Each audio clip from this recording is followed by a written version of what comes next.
পেটে খিদে পেলেই চাই খাবার, তাই খাবারের জন্য এবারেও প্রতিদিনের মতন নিয়ে এলাম রান্না হলেই ভোজন। চলে আসুন বন্ধুরা, আমরা একসাথে সবাই মিলে রান্নার কী প্রয়োজনীয়তা আমরা দেখে নিই এবং কী নিয়ম কী প্রসেস, সেইভাবে আমরা পুরো রান্নাটা দেখে নেব এবং শিখে নেব সবাই মিলে। তেল, লঙ্কা, রসুন, পেঁয়াজ দিয়ে একটু নেড়ে নিলাম। এটা কি রান্না হচ্ছে অবশ্যই দেখতে চোখ রাখুন ভিডিওর উপর। যদি ভিডিওটা দেখে ভালো লাগে অবশ্যই পাশে থাকবেন, লাইক কমেন্ট অবশ্যই করবেন। দেয়া হলো বেগুন, আলু, সিম, আর এই সব নিরামিষই খেতেই খুব ভালো লাগে, কারণ এগুলো গ্যাস অম্বল থেকে অনেকটা দূরে থাকা যায়। নুন হলুদ দিয়ে একটু নেড়ে নিলাম, কারণ নিরামিষি খাবারের স্বাদই আলাদা, গুণ আলাদা। আর নিরামিষি 12 মাস খেতে পারলে তার শরীরে কোনো প্রবলেম আসবে না, কিন্তু আমাদের মুখের স্বাদ সেটা মানে না। তাই আমরা বিভিন্ন রকম স্বাদের খাবারের জন্য আমাদেরকে ছুটতে হয় বা চেষ্টা করি যে ভালো মন্দ খাবার কোথায় পাবো, কিন্তু এই নিরামিষের তুল্য সুখ নাই। মাছটাও অবশ্য নিরামিষের মধ্যেই পড়ে, কারণ দুর্গাপুজোর সময় মাছ রান্না হয়, খাওয়া হয়। যাই হোক, মাছটাও নিরামিষের মধ্যেই পড়ে, কিন্তু মাছ হালকা 2-4 পিস যদি এইরকম তরকারিতে দেওয়া হয়, তরকারির টেস্টই পুরো বদলে যায়। তাই 2-4 পিস মাছ দিয়ে একটা ঝোলের উপকরণ করার জন্য চেষ্টা করছি। অবশ্যই খুব ভালো লাগবে, ভিডিওটা না টেনে সম্পূর্ণ দেখতে থাকুন, অবশ্যই ভালো লাগবে। ঢাকা দিয়ে দেওয়া হলো, কিছুটা সিদ্ধ হোক, সিদ্ধ হলে আবার তুলে নেওয়া হবে। আর এরকম ঢাকা দিলে কি হয় যে তাপটা অল্প তাপে হয়ে যায়, মানে জ্বালনটা কম লাগে বা গ্যাস কম লাগে। একটু ধনে পাতা দেওয়া হলো, তারপরে শাক দিলাম, কারণ ধনে পাতা দিলে তার টেস্টটা আলাদা রকম একটা সুস্বাদু আনে। শীতের দিনে ধনে পাতা খুবই ভালো লাগে বন্ধুরা, এটা মানতে বাধ্য হই। যে কোনো তরকারিতেই ধনে পাতা একটা মানে স্বাদটাই আলাদা, পুরো অন্যরকম।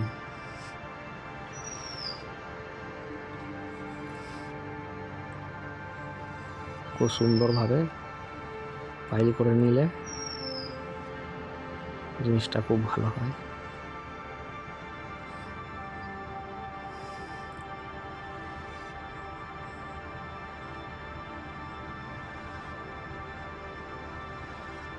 অবশ্যই সুন্দর একটা রান্নার ভিডিও।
আবার নতুন করে রান্নার একটা প্রস্তুতি নেওয়া হচ্ছে, ডবল রান্না। এইটা কি রান্না করা যায় দেখা যাক। তেল কপি দেওয়া হলো, তার মানে এটা হলো আলু কপি দিয়ে একটা ঝোল, মানে আলু কপির ঝোল একটা তৈরি হবে। যা হলুদ নুন দেওয়া হলো, একটু লেড়ে চেড়ে ভালো করে মাখিয়ে নিয়ে এলাম।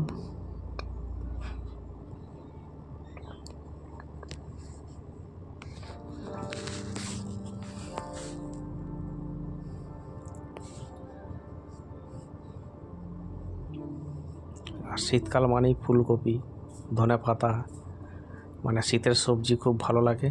অবশ্যই শীতের সবজির সাথে তুলনা হয় না, শীতকালে সবটাই ভালো লাগে। আলু দেওয়া হলো,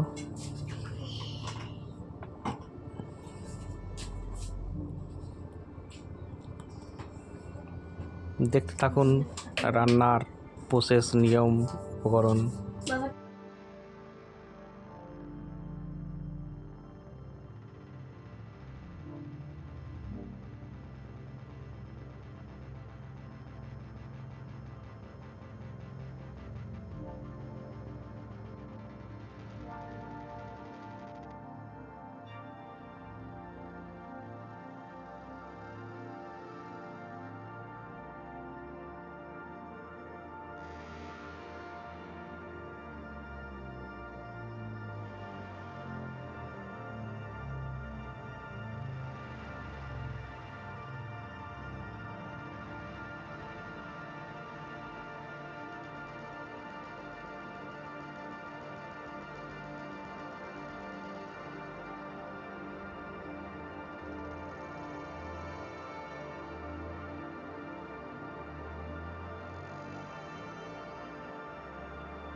প্রায় এই তরকারিটাও শেষ হওয়ার পথে।